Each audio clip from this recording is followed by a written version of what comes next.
WNBA fans are bracing for impact because it looks like Caitlin Clark might have gotten injured again. And she has missed nearly half the games this season with a quad injury and then with a groin injury. Here's the play where it happened. She's dribbling down, she pushes off, she makes this pass to Kelsey Mitchell on the back door.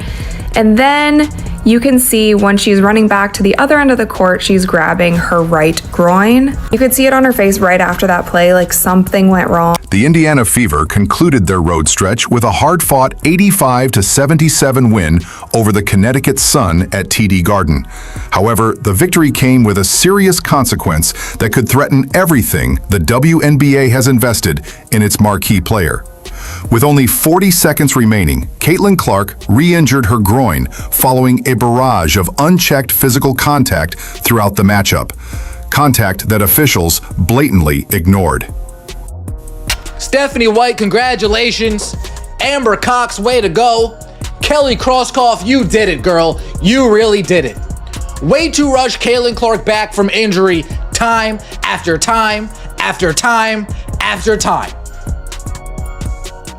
To the point where she's tearing and crying on the court because she felt something in her groin. You three ladies couldn't manage a kid's lemonade stand. This wasn't just a minor hiccup. It was the predictable outcome of a league that has repeatedly failed to safeguard its most marketable star. Clark, who had already missed 9 games this season due to various injuries, was seen clutching her right groin and limping off the floor after executing what should have been a routine assist to Kelsey Mitchell. The image of the WNBA's biggest name sitting on the bench, draped in a towel and visibly emotional, should alarm everyone associated with the league. This is potentially a disaster for the city of Indianapolis, the Indiana Fever. They're hosting the All-Star game. We just found out Caitlin Clark was going to be in the three-point contest, and this is her right here.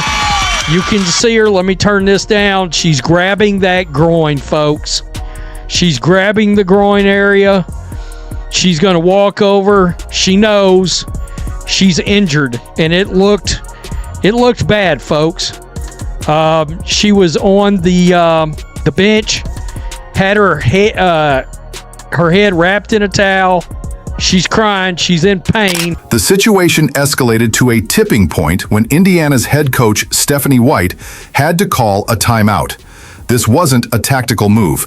It was a cry for help to address the relentless targeting of Clark by Connecticut defenders. The stoppage served as a final attempt to bring order to a game that had devolved into unregulated aggression, with Clark being treated like a human punching bag while the officiating crew remained passive.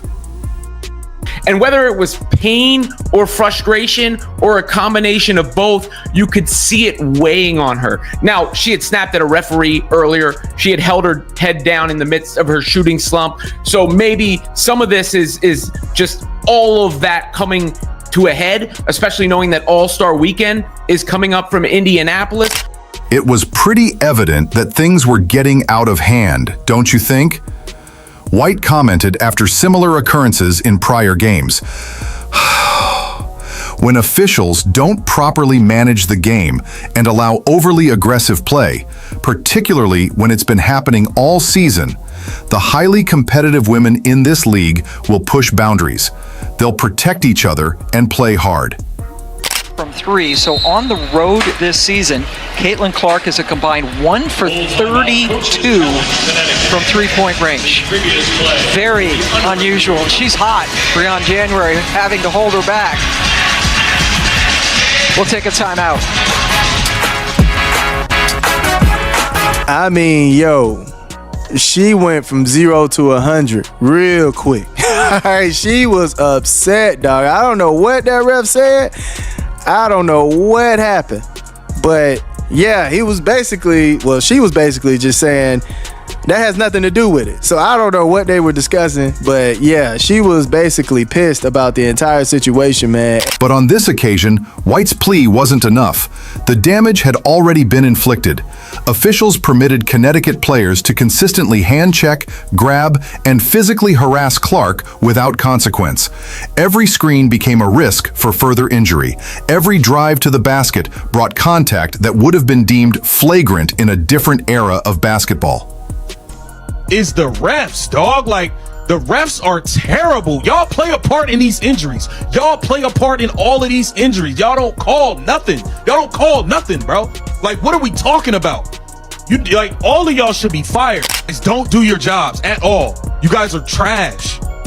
Trash, man.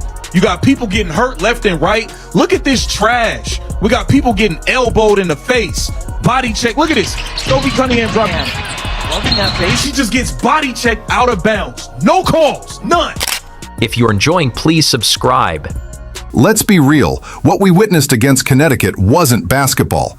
It was a calculated effort to wear down the league's brightest star. Clark came into the game shooting a career-low 28.9% from beyond the arc this season, a stark drop-off from her usual standard. Her field goal rate had plummeted to 37.4%, placing her 31st among players averaging at least 10 shots per game. Somebody who's never gotten injured ever in their career. Here comes all these, oh, we got a new coaching staff, we got a new training staff, we got this person and that person, an expert here and an expert there, saying this, saying that. Next thing you know, these people have managed to turn Caitlin Clark into a player who now gets injured. What the hell did you guys do with Caitlin Clark? This isn't some random slump. It's the direct result of an athlete unable to find her rhythm because she's spending more time recovering than competing. Clark has only suited up for 59.1% of Indiana's games this year, sitting out 9 contests due to a left quad strain, a previous groin injury, and now another groin issue. The numbers reveal the story of a player constantly under duress. Since coming back, Clark has shot 33.3% or worse in 4 straight games. She's struggling to hit the deep shots that built her brand because she's playing through discomfort, facing mobility restrictions, and constantly battling defenders who know they won't be penalized. That are turning into another injury, and it's an overcompensation injury, and she's trying to play through it because she's got the weight of WNBA on her shoulders. All of this stuff. I think all of these things are factors. I think all of this is a factor for what's happening. I think all of this is a factor of why she's playing. I think she's trying to carry this league on her shoulders, and the refs are letting them beat the crap out of her. That doesn't help things. It doesn't help things when the referees are absolutely letting teams beat the crap out of her. There's no ifs, ands, or buts about it. Other teams are allowing, other teams are beating the crap out of her, and the referees are allowing it. ESPN's commentary team finally voiced what fans have been thinking for months.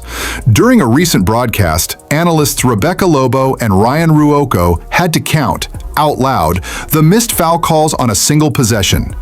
There's a grab, another hold, and yet another grab. Every one of those is a foul, Lobo said as Clark was repeatedly hit. The double standard is outrageous. Clark receives technicals for showing frustration when she's fouled, but her opponents can get away with blatant aggression. One example, Marina Mabry shoved Clark to the ground in a previous game, yet it was labeled a common technical rather than warranting an ejection. Clark's brother, Collins, summed up the outrage perfectly after her latest injury. This is 100% on the officiating. Her family has watched game after game as she's been targeted, with referees continuously turning a blind eye to actions that could end a player's career in any other professional sport. Caitlin Clark's brother, Colin. Colin just said this. Make no mistake, this is on the refereeing. This is Colin Clark, Caitlin Clark's brother. This is Caitlin Clark's brother right here, Colin Clark. The league's inability to protect Clark isn't just negligent, It's a financial disaster. Her absence causes WNBA viewership to plummet by 55%, with audience numbers falling from 1.81 million to just 847,000. Her return game against the Liberty earlier in the year attracted 2.2 million viewers, making it the third most-watched WNBA game ever aired on ABC. Now, with Clark at risk of missing the All-Star game in Indianapolis, an event crafted around her appeal where she was expected to lead Team Clark, the league finds itself on the edge of a PR catastrophe. The 2025 All-Star festivities were structured around her star power, with the three-point contest and skills challenge scheduled for July 18th through 19th at Gamebridge Fieldhouse. If she can't participate, the WNBA stands to forfeit millions in revenue and fan trust. Tickets for All-Star Weekend were snapped up in just 7 hours, all because supporters hoped to see Clark perform in her hometown. Without her, the showcase loses its magic and risks becoming just another game that casual fans won't bother to watch.